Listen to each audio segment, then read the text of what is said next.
Hello. Hello, everybody. It's that fun run to the seat again. Yeah, from the camera to I love it. The YouTube people get to see that little behind the scenes look. Nice little shot, the shot of the run back. Yeah. Gotta make it slow motion. Please don't. Season 3, episode 4. This is crazy. You guys are Holy cow. chugging along. Yeah? Wow. They just keep happening. Yeah, I know. I love it. I love it, love it, love it. All right. Do we want to get started? Yeah. All right. Let's do it. In the know in the 920.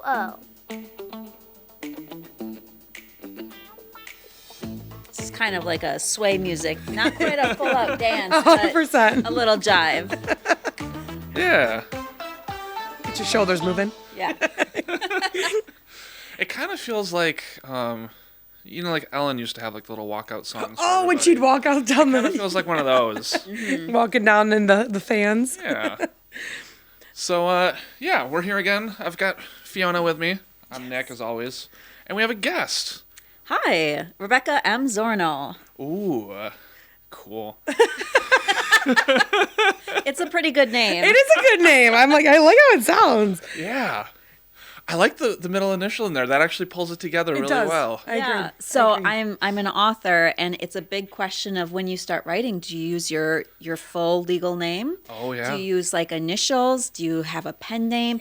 And I always kind of knew, I'm going to use my name, but like I introduce myself to people as Rebecca Zornow. But when I'm author Rebecca M. Zornow, you get the initial in there for just a little bit of sophistication. A little bit of Yeah. a little bit of sass, a little jazz. I love it.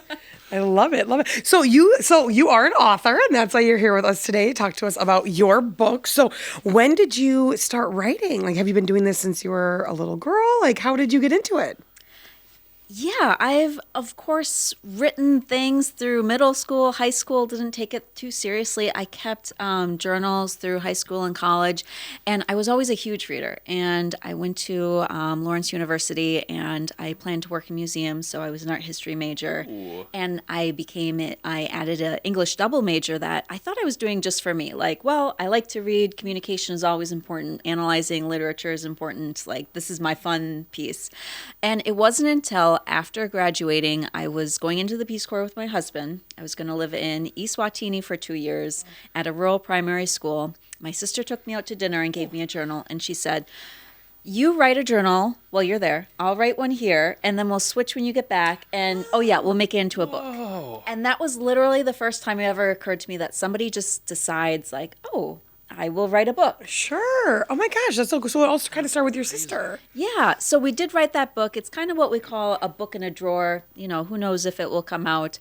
But that was the step forward that really brought me around to the idea of writing fiction, writing short stories and personal essays. I've kept several blogs, and then my first novel came out in 2021. And for most writers, your first book isn't the one that, like, you share with the world. Yeah. This was, several books in, but it was the pandemic, and I was writing this spooky alien invasion story, and I just knew, like, okay, this is the one that's kind of channeling my pandemic anxieties. This is what I want out there. Yeah. And I feel like that's like the perfect time to start because everything was shut. It gave you nothing but time, right? To kind of get in that creative mindset and sit down and because the world just stopped. Right. Wow. And, Kelly always likes to talk about there was life BC and AC before COVID and after COVID. Yeah. You're living out your after COVID life now. Yeah, absolutely. So what gives you your inspiration behind your book? So I did hear that you mostly write fiction. Where do you get what your stories are going to be about? I heard some authors dream and they're like, oh my gosh, that's going to be my book. How do you pick your avenue of what you want to write about for each book? It's really character stories that stick with me. Sometimes you have an idea and you're like, oh, that would be kind of a witty concept. And then it fades away as the week goes on, and it was kind of just like a flash in a pan. For me, it's really characters in interesting situations that make me curious about what happens next. And so they're driving the story.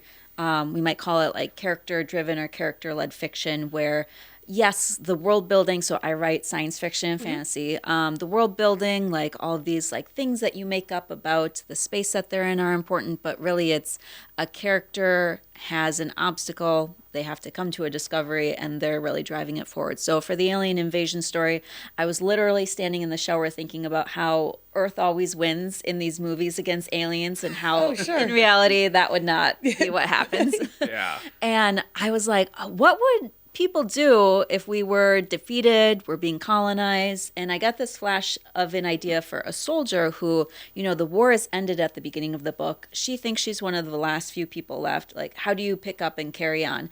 And she makes a run for the Rocky Mountains and she finds a group of people so secluded they don't even know we've been invaded.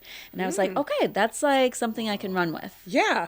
So like, do you sit down and you just start writing and then all of a sudden inspiration kind of comes in, or do you have like outlines before you start your book? Like how do you typically lay out the structure before you start writing? That's a good question. And it's changed over time. Early as a new writer, a lot of it was just sitting and staring at the computer and trying to think like, okay, Sure. the genius, where is it? Yeah. Or Is it here's the coming? end. How do I get from the beginning to the end? Yeah. Now when I have a story idea that I usually live with in my head for a few months and I know, okay, this is a concept, this is a character, I want to invest a year writing, another, year editing and producing, talking about it for years and years after that. I do three things. I write why this story, just for me to kind of have like what's really driving me to this so that I can check in with myself after I've written it and see, did I do what I set out to do? I write a summary of, who is the ideal reader for this? I write for adults, but are they adults who are really big science fiction fans? Are they adults who read a lot of romantic fantasy? Where do they get their books? Who recommends books to them? All those kinds of things. And then I do a 3-sentence synopsis, just like, who is the character? What are we dealing with? And what's at stake? It really helps for me to boil down, you have all of these like wide scenes, and to boil it all down to just 3 simple sentences to help you start in a clear space. Okay. Very cool. So how long does it take from start to finish for you to come up with an idea, start writing, and actually have it go onto the shelves for people to purchase? It takes probably about 2 years. And a big stretch of that time, the book is finished, the cover's being designed, and then, you might announce the title 6 months ahead of time and give yourself some lead time to make sure things are well organized. The actual writing of the book, if I sit down and I start on page 1 and then I get to the end with no editing, is about 3 months of, every day writing a little bit, chipping away at That it. seems really fast. I agree. I feel like Yeah, that does wow. seem fast. Yeah. Dang. Wow. Good work. Yeah, thank you. And I've done this 5 times now. So my 5th book is ready to come out this February. And it feels like every time I learn more about myself as a writer, more about the process that I feel works for me. Yeah. So 5 books. So do you want to, and I think, did you bring them along with you? I did, yeah. Yeah. So if you want to maybe talk a little bit about, a little blurb about each book, and then has it come out yet, the 5th one? Or No. Oh, a little So this sneak is a very exciting peek. timeline. Wow. So the book I was talking about, that debut alien invasion story, is titled It's Over or It's Eden. And it's a standalone. So just one book. Okay. It's not a series. And very like spooky, kind of existential dread kind of feelings. And then I wrote a space opera duology. And space opera is kind of like galactic empire set in space, Okay. Star Wars, but not Star Wars. Yeah, that's my vibe. Yeah. Yeah. So that's a duology 2-book series, Dangerous to Heal, and the sequel, Negotiated Fate. And this is about a woman who has the ability to heal other people physically. Oh. And in her galaxy, like, humans with rare abilities are like seen as the last rare resource. And something that you would expect would be a gift. Like, wouldn't we all love the ability to heal our family members, Right. take away other people's pains? She has to hide it and keep it in secret because there's these galactic corporations that want to monetize that ability. Gotcha. So Okay. she's on the run. Book 1, she's on the run. They're facing a lot of things. Yeah. And then my next series, Landsome Ruins, is she's having a good time. So I love it. You're like, she's loving. So are most of your main characters all women then? Are these women-led books? the main character is always a woman, but so it's Over It's Eden actually has 2 point of view characters. Okay. They're both women. Dangerous to Heal has 6 point of view characters. Nice. Wow. Okay. For frame of reference, I think Game of Thrones, the first book, maybe has like 11 point of view characters. This was, I mean, it's a challenge keeping who is where, who knows what, who knows who. Right, because Yeah. you don't want to all of a sudden have somebody know something that they shouldn't know, even though you know that the other people know. Right. Like, and then all of a sudden it's like you're reading, you're like, wait, they should know that. Yeah, that would be so tricky to keep that straight because you know everything. Yeah. But you have to pretend you don't know when you're writing as a certain person. I just imagine Right. that as like one of those cork boards with all the strings going everywhere. Yeah, 100%. Yeah, you have to keep reminding yourself of those things. And I mean, it was really a fulfilling thing to finally get those little pieces lined up. And they are all characters that are dealing with some sort of like displacement or immigration through the galaxy, or, you know, the sense of home and belonging has been taken from them. Okay. And so there's female characters, male characters, there's one character that would to us be very alien-like, and he only can really like process things in the present tense. Like the past disappears. There's really not a sense of the future. interesting. And so it was fun to write with different voices and then also just like completely different cultures. Sure. And then they all kind of come together by the end of book 1 into book 2, and, you know, have to grapple with what it means to be safe, like where can you find safety when there's these huge political structures around you that essentially just want to like take your gifts and, Sure. and you know, monetize you. That is Yeah, so that does cool. sound really good. Yeah, I agree. Yeah. And what's this new one? I'm excited Okay. about this one. Very different vibe. So this is about a reader named Dottie, and she is obsessed with her favorite fantasy romance series. Okay. To the point where she gets in trouble at work. She flees to the library because she has to read like something else. You know, Fiona, you were talking about like you're kind of speeding through books Yeah, right now. yep. And sometimes you get in really deep with a series and you're like, oh, I just have to like, this is ruling my life. It's all I think about. Yes. And so she goes to the library looking for something else to read. Instead, she meets her fairy book mother, who agrees to send her inside the story to meet the handsome male lead if she solves a late series plot problem.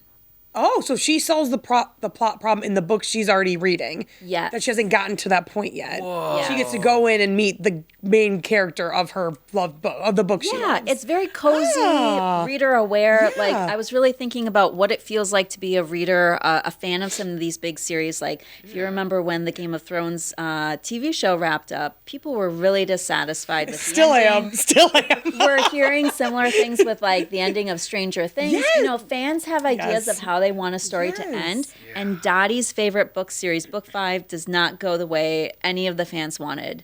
And so she has the opportunity to go in and try and fix it the way that she thinks it should. Oh, have played out. okay. Oh, that's Okay. cool. So is it kind of like an adult version? When you were little, did you ever read the Magic Treehouse books? When you Oh, go yeah. into the story where I they went love into them, it's like the adult better version Yes. of the Magic Treehouse. Because I'm like, that's what that made me think of, is they would read the books and the brother and sister would go into the stories. And it's like, Yeah. it's kind of like Yeah, a cool like a twist, portal but an adult fantasy. Like you version get to of go that. in Yeah. and I don't know if either of you have read or watched Outlander. Oh But my gosh, that's exactly what popped into my Okay, mind when you yes. said that. But I was like, oh, I don't know if I want to.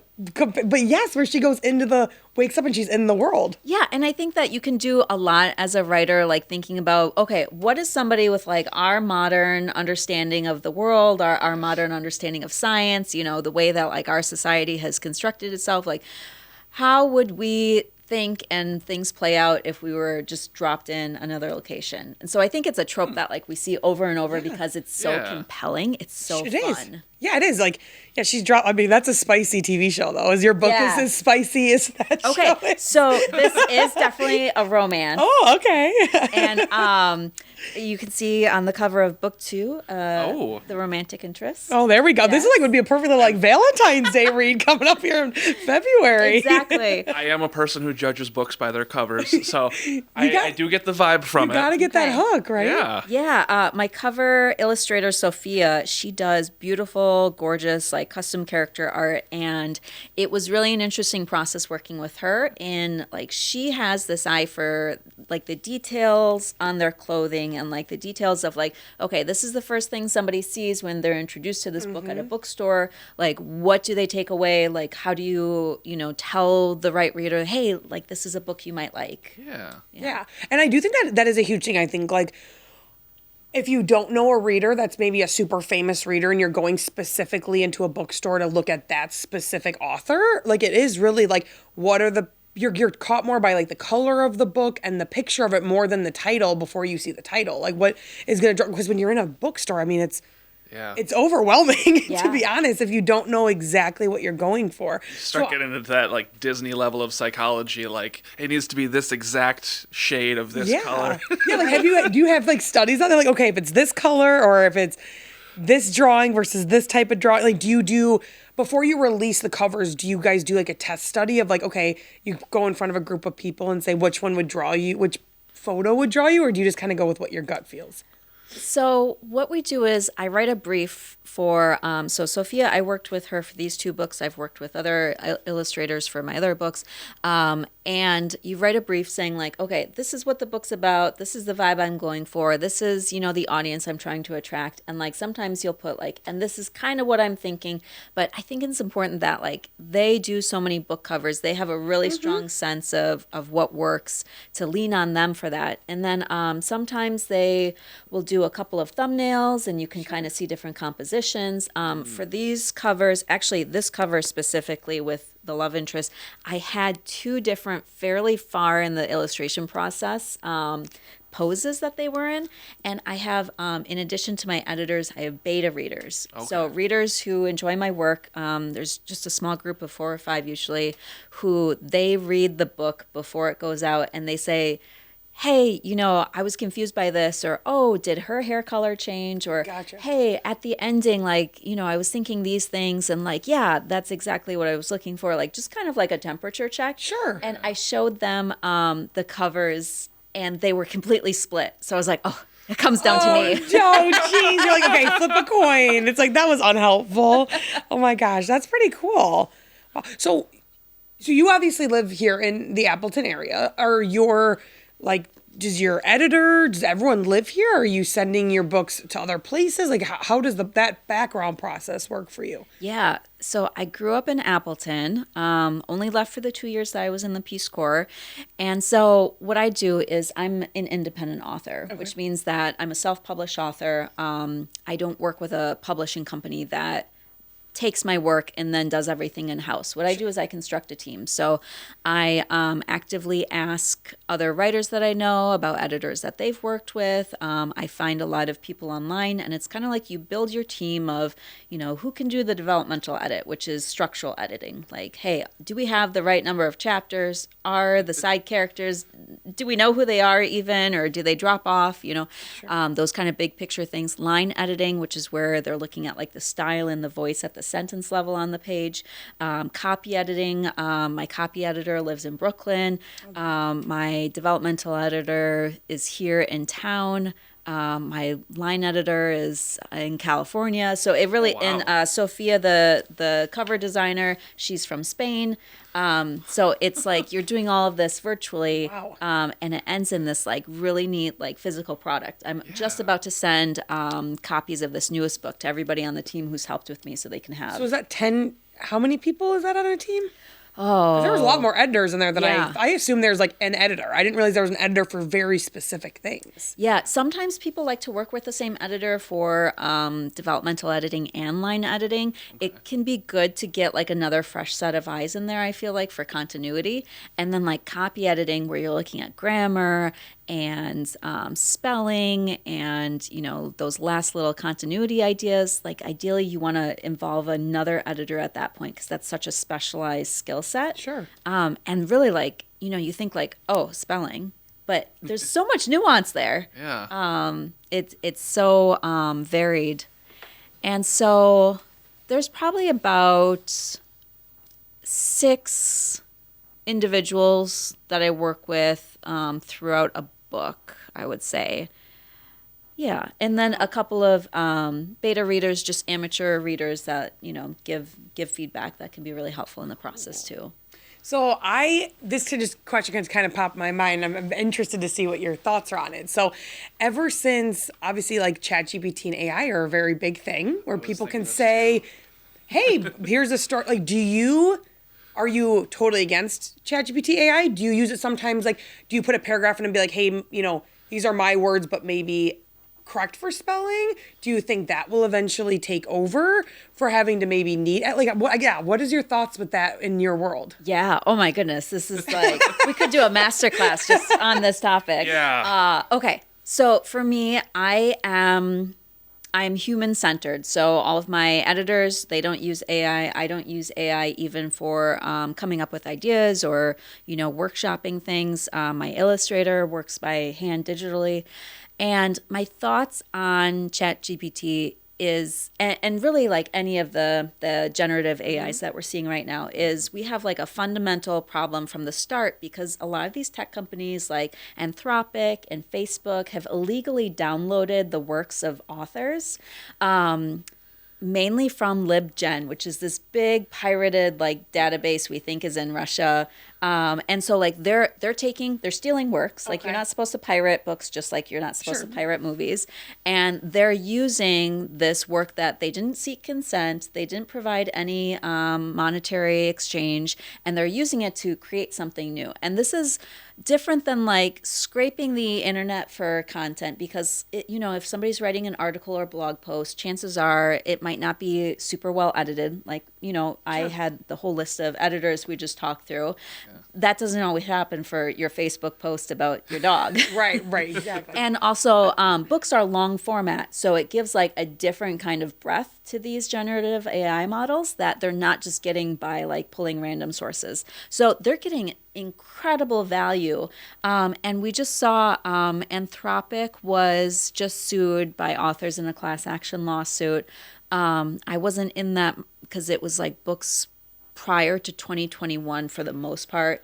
And they have to pay, it's something like $1 billion. It'll be $3,000 per title to specific authors. And so I think that is giving us like at least a playing ground so we know, hey, if a company wanted to license somebody's work, how much would it cost? Instead of this like free pass that Facebook thinks that they've had to just like download people's, life work and use it for their own gains. But I also think, I think AI can be useful in some instances. And like, I use Microsoft Word. I want it to check my spelling as I'm going. Right. All those things are fine. And I think that it can be helpful for people who are working with large sets of data. I think we're a long, long time from AI producing something that is like interesting to read or compelling to read, but it is the Wild West right now.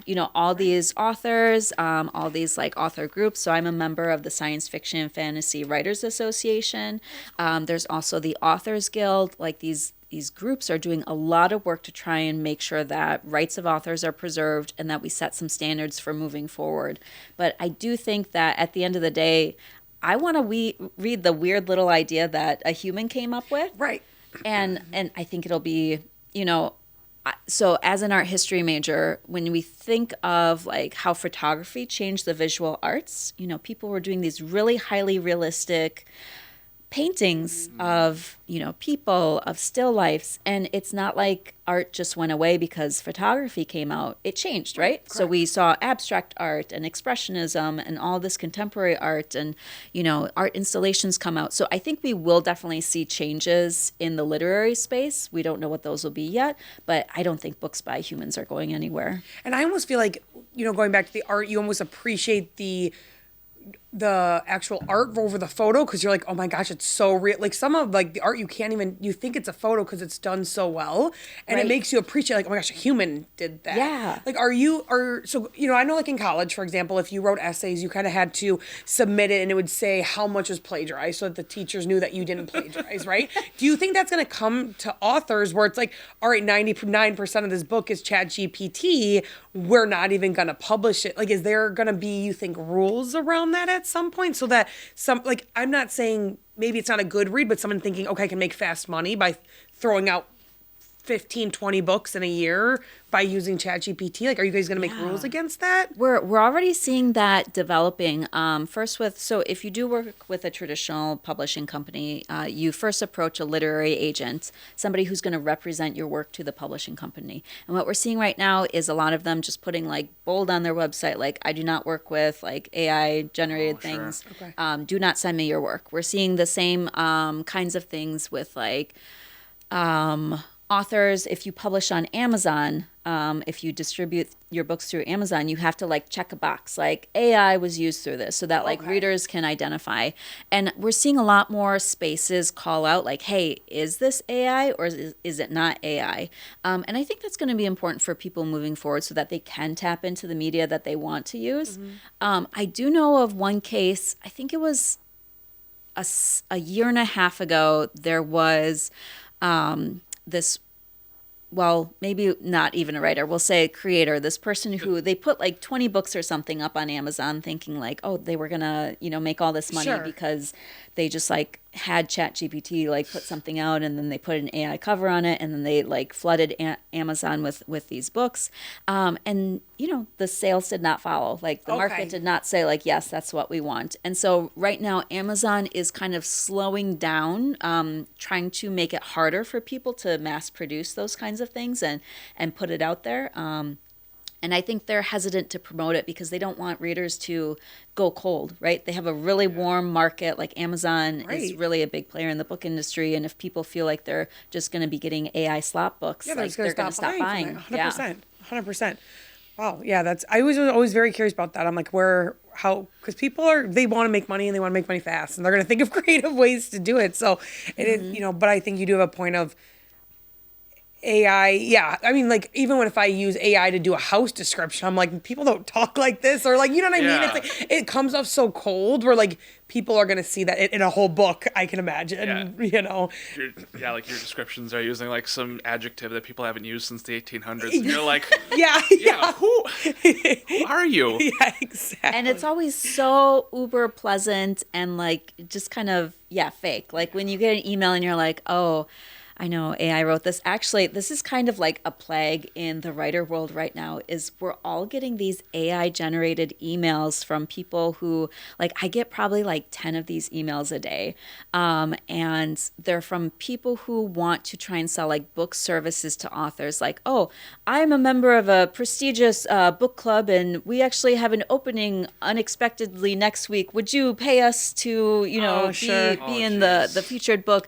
And sometimes it's just it's so super sweet, like it's unpalatable. It's like, dear Rebecca, I was looking online and I just was captivated by your world and I couldn't imagine reading another book again. And that's why I'm motivated to get your book in front of other readers. Let me know if you want to talk more. And you're like, you just know, okay. Yeah. You're like, okay, sure. I mean, flattered, but sure. This isn't real. Unfortunately, not a real reader. Oh, that's so funny. So you were talking about how a lot of people buy books off of Amazon. So how do people buy your book? Like where do you have your book for sale? Yeah, pretty much anywhere online. People can buy my book on Amazon, Barnes & Noble, Kobo Books. I do print books and I do ebooks. Locally here in the Fox Cities, Tardigrade's Bookshelf. The Flora Bookshelf is opening soon. The bookstore, Blue Moon. So you are Barnes & Noble here in town. So since you're not part of like a big like publishing house, do you have to like pay to print all your own books? And like, how do you know how many to print? Yeah. Like, so it or do you really just like, all right, we're out. Where you just get more, or are you like, oh gosh, I got 100. I hope these sell. Like, how does that work? It really is like when you take this on as an independent author, you're not just becoming a writer, you're becoming a business owner, right? Yeah, right. So you are investing money up front, hoping that, gosh, I hope this, title and cover combo really captures people. I hope, I book some good editors, and it takes a while to get traction, and you learn more as you go, and you get to trial and error things. But so when for instance, Landsome Ruins comes out on February 3rd, for this book, I, ordered my proof copies to make sure everything was as it should be. Then I ordered my copies in bulk. I do a lot of ebook sales. Science fiction, fantasy readers are often people who they go through a lot of books, and so oftentimes reading they're off like buying tablets. Yeah, Okay. off their tablet or their Kindle. And those transactions I never think about until I see the royalties for, and that's great because you have so many things to do in a day.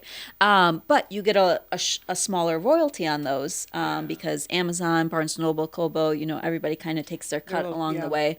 So I also do a lot of in-person events where I get a higher rate. I have a shop on my website, RebeccaMZornow.com, and actually I did put a promo code for Kelly Davis.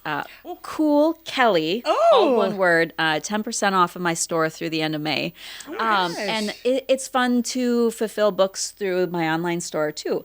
But I couldn't sell the same number of books through my online store and spend my days packing books because then I'd have no time to write. So you want it to be like a variety of different funnels, kind of like a mixed pie situation where, okay, some people are getting the ebook and that's a great way for them to introduce themselves to my work. Some people are ordering signed copies, and that's the way where they're like, okay, I like Rebecca's stuff. She's got new books coming out. I'm going to order through her. So really, anywhere people get my books, I'm happy. Wow. So so you said packaging books. So let's just use Barnes and Nobles for example, because I think a lot of people know about Barnes and Nobles.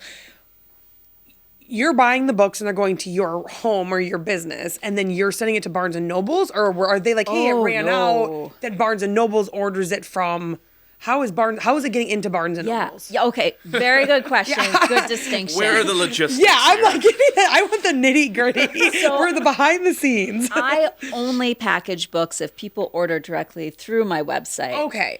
If you order a physical print book through Barnes & Noble, Barnes & Noble does the distribution for that. Oh. And so larger print runs, you might have a publishing house that is like, oh, this author, we're going all in on this author. We're going to print 40,000 books, and then that keeps the cost low for everybody. I'm doing what's called print on demand, where if somebody orders my book from Barnes & Noble will get it printed and send it to them, and we're printing one book. Or a Barnes & Noble or a library, they might say, hey, we want to stock 20 of Rebecca's books. We will get those 20 books printed and shipped. I use what's called an aggregator called Ingram Spark. So when I'm the publisher, sometimes people think Amazon is publishing your book or Ingram Spark is publishing your book. But at the end of the day, indie authors, you're author and publisher. Okay. And you work with these digital partners. So Ingram Spark is the one that has relationships with bookstores across the country. Indie bookstores often stock my things, and they order them through Ingram Spark. Or libraries, when they stock my things, they order library copies through Ingram Spark. And do you have to be a partner of that for them to have access to your writing? Or is that a group? It's a big nationwide corporation that, they know that there is a need for authors getting their work out there. So they will, you upload your files, you go through some different processes to make sure the product is right. And then they're kind of laying in wait. And they're like, okay, Rebecca, send me the libraries that are going to order these books. Gotcha, And they're printing, they're distributing the books. So you're uploading your book into them. So Yes. they're not just I was curious if they're just how they have access to all these writings. Yeah. So for a store, if they're not saying, hey, I want 10 or 20 of your books, you're going into the store and ordering it, and then you're not getting it that day. They're ordering it for you and then sending it to your house. Is that correct? If they don't, they would send buy it to the store, yes. Okay, or what? Yeah. Okay, so they might not be but you're they not would say getting hey, there. Rebecca's got a new book coming out. Okay, Yeah, we got to get prepped for that. So we're going to do our book orders, and every week we get our order from Ingram Spark, and here's 15 books from Rebecca. Here's another 15 books from that other author. They get their books in bulk. So are you constantly then marketing yourselves? All right, guys, new books coming out. Or you have to go to all these different stores, and do you do live readings and all that kind of fun stuff? Yeah, it goes in phases. I think that marketing is a part of author life, but you also go through periods where you have a lot to share, and then periods where, hey, I don't know what to post on my Instagram today because I sat in my pajamas and I deleted that chapter I thought was so good yesterday. Oh, sure. That's what you post when you're like, you work so, that's what you post, the real stuff. That's true. That's true. Like, people do want to. Not everything you write is gold, right? So you got to sometimes start over. That's what we want. It's like, oh, glass of wine in hand because last chapter I had to delete. Yeah, I do a lot of live in-person events. So when Landsome Ruins came out in September of 2025, I did a book tour across Wisconsin and in Chicago, and there is just so many great bookstores in this state. And what I'm really noticing is that bookstores are really niching in. You know, you have things like Barnes & Noble where you think of a title and you're probably going to be able to get it there. But there are so many more like romance-specific bookstores, fantasy-specific bookstores, but even in model, like, Tardigrade's Bookshelf here in town, it's a science book bar, right? So there's a bar. Yeah. And then you can get books to read while you're at the bar. Been there. Yeah, we had, so on the podcast a few weeks ago, we talked about an event that was happening there, and we were like, we got to look this place up. So I was sitting here on my phone looking it up the whole time, and I was like, this sounds really cool. Yeah, wow. The Flora Shelves is going to be opening up soon in Appleton, and that's going to be a romance store / floral store. The bookstore is like our go-to used bookstore, but of course they can get like any new book that you want. But in Manitowoc, there was a bookstore I went to and I did a signing called The Nook, and they're like a cafe / fantasy romance bookstore. And so like readers know what they want to read usually, and they're seeking out places that feel like niche or nuanced to like their readership, and like they know like, oh, this bookseller like can hand sell me these books, like a hand recommendation, like, oh, if you liked this book, you're going to like this. Sure. And I think that's what readers are seeking a lot these days. And you just have more like-minded people, so you can talk about the books. Like with the people Community next building. to you versus, a big store where everyone's picking something that has nothing, someone might be picking a math book, which I'd have zero interest in. And I'm over there in the romance section, you know what I mean? So, yeah, I think it's just you can create more of that community, which I think is very important as well, too.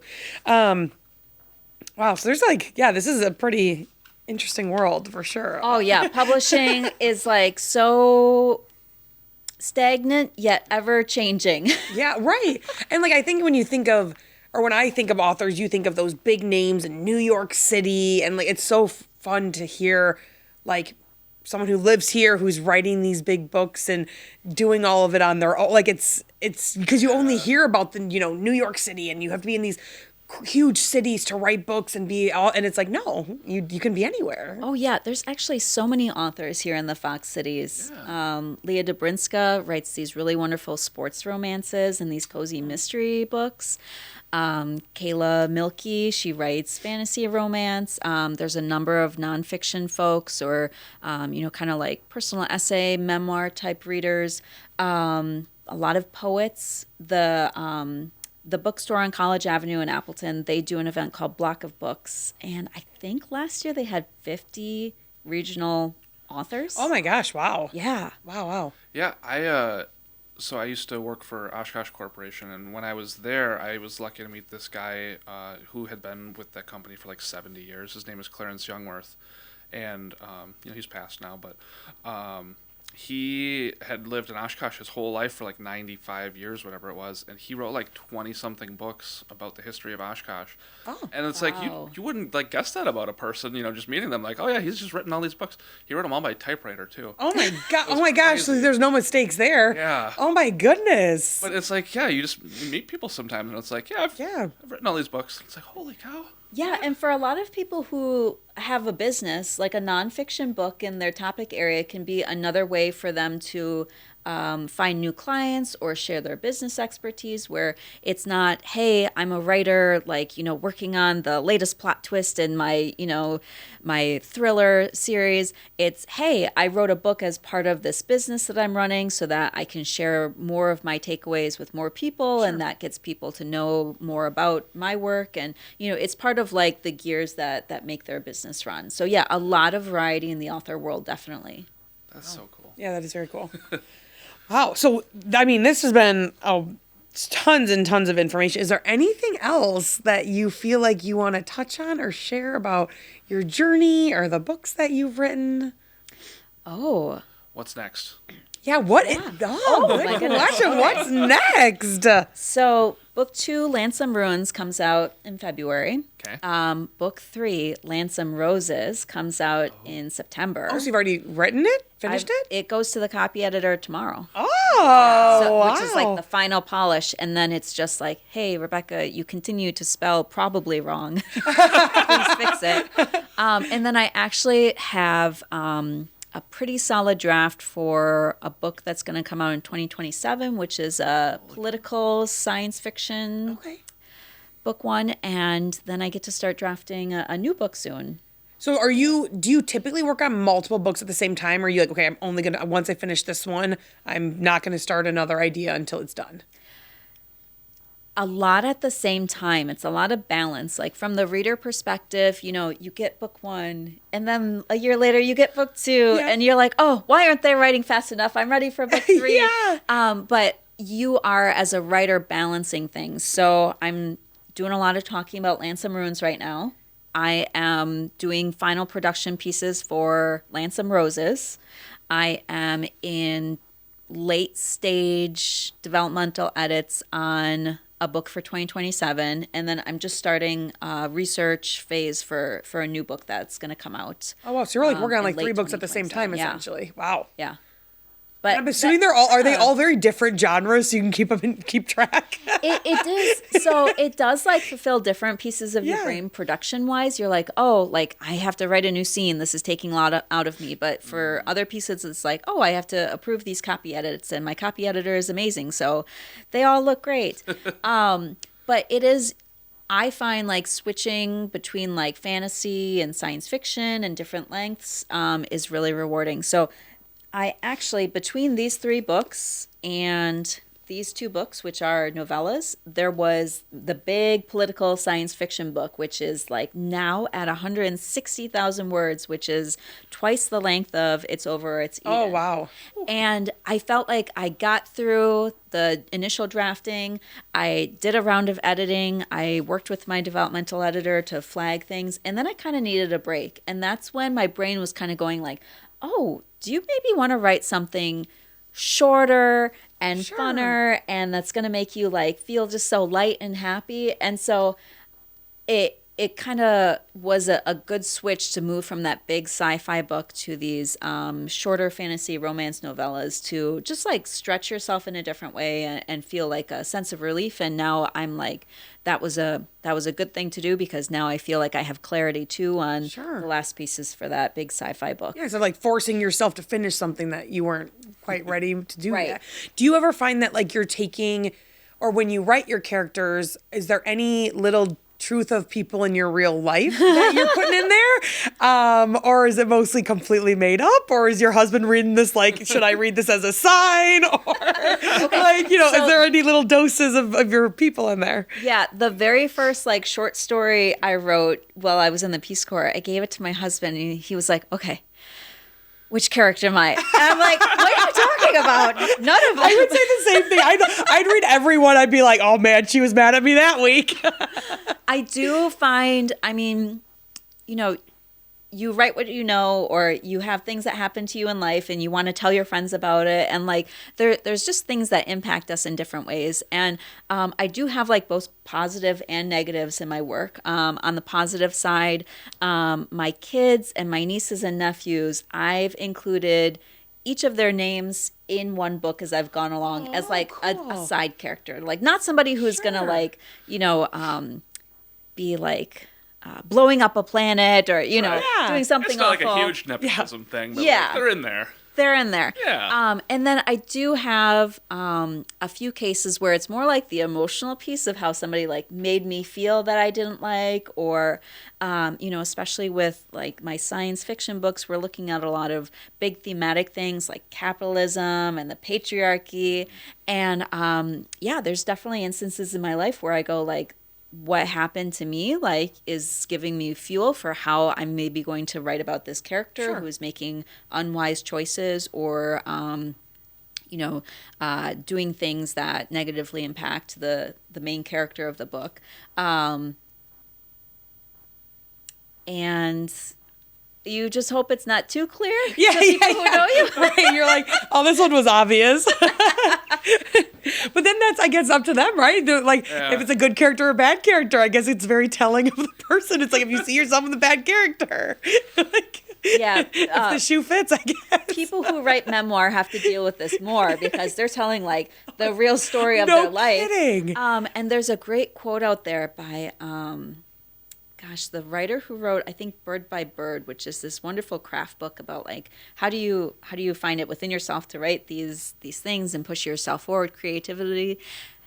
And she said that, if they wanted you to write well about them, they should have behaved better. Yeah, that's what I'm saying. If the shoe fits, like, whatever. You got to stand by your actions, I guess.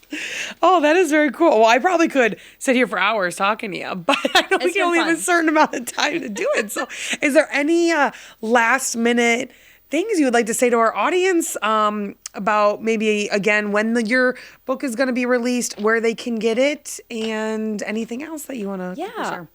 So readers can find me at RebeccaMZornow.com. If you sign up for my newsletter, you get a free science fiction short story. You can kind of test my work, and it's about a paleontologist excavating a newly discovered planet. Oh, so very it's kind cool. of a fun hook. You can check out my online store there, 10% off with the code COOLKELLY. And then I have a couple of events coming up here in the Fox Cities. On Saturday, February 7th, is the book launch party for Landsome Ruins at Tardigrade's Bookshelf. And then a week later on Valentine's Day, February 14th, the Floor Shelves is doing a big Valentine's Day, kind of Galentine's Day event. Yeah, that sounds like that's probably their whole vibe. Yes. Probably a big time of the year for them. Oh, yeah. Important day of the year. Big time. All right. Well, Nick, do we want to get into our weekend events? Yeah, do you want to go first? Sure. This was a long one. Let's get in. All right. So, Titletown Winter Games presented by U.S. Venture on Saturday from 12 p.m. to 7 p.m. Fiona, hold on. I forgot to hit the button. Oh, sorry. Hit the button. Hit the button. We need Tori. Let's see what's happening this weekend in the 920. Okay. All right. Now I feel better. Again, Saturday at 12 p.m. to 7 p.m. at Titletown, 1065 Lombardi Ave in Green Bay. Titletown will transform into a winter sport wonderland for the Titletown Winter Games presented by U.S. Venture. This free event will offer community members the chance to experience the thrill of luge, curling, figure skating, ski jump, and biathlon with cross-country skiing and laser marksmanship. Wow. Activity overview, the Luge Challenge with USA Luge on Arians Hill. Attempt to the fastest time of the day to take home the gold, silver, or bronze medal in your category. Men, women, so boys, cool. girls. That's really cool. Learn to curl with the U.S. Curling on Hy-Vee Plaza. Hands-on experience to teach you the techniques, strategies, and excitement of this unique winter sport. Biathlon experience with U.S. Biathlon on Titletown Football Field. Combine the thrill of target shooting with the challenge of cross-country skiing. Ooh. Figure skating lessons on Hy-Vee Plaza. Glide with grace with engaging lessons. Perfect. Well, I feel like that'd be a tricky one. Just like, here, just go figure skating. Perfect for skaters of all levels. Paid admission required to access the rink. And ski jump skills with USA Nordic Sports on Titletown Football Field.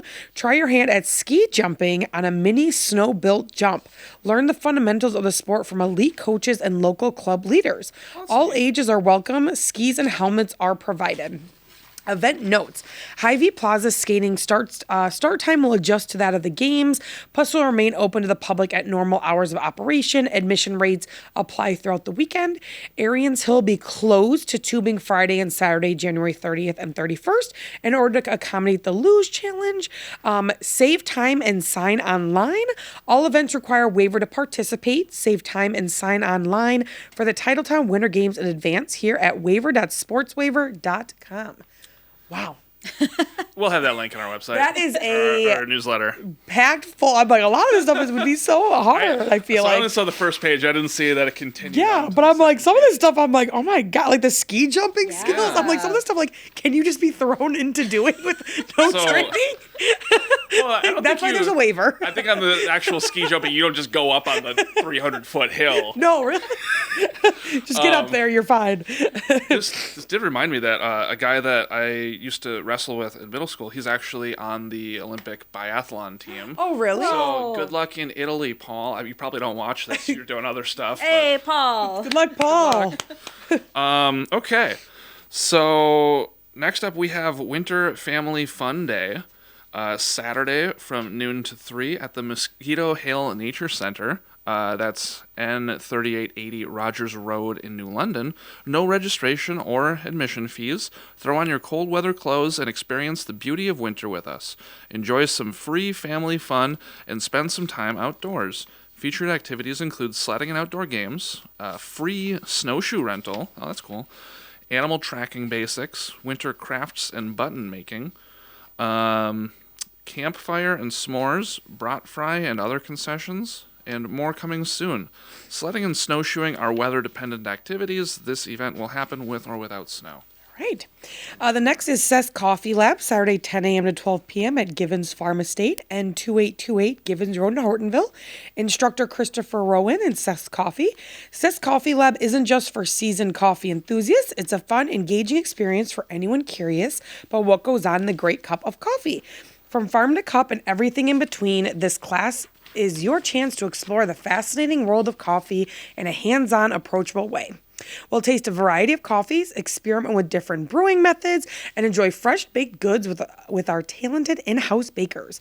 Along the way, you'll learn what makes your favorite coffee so satisfying, and while gas station coffee often misses the mark.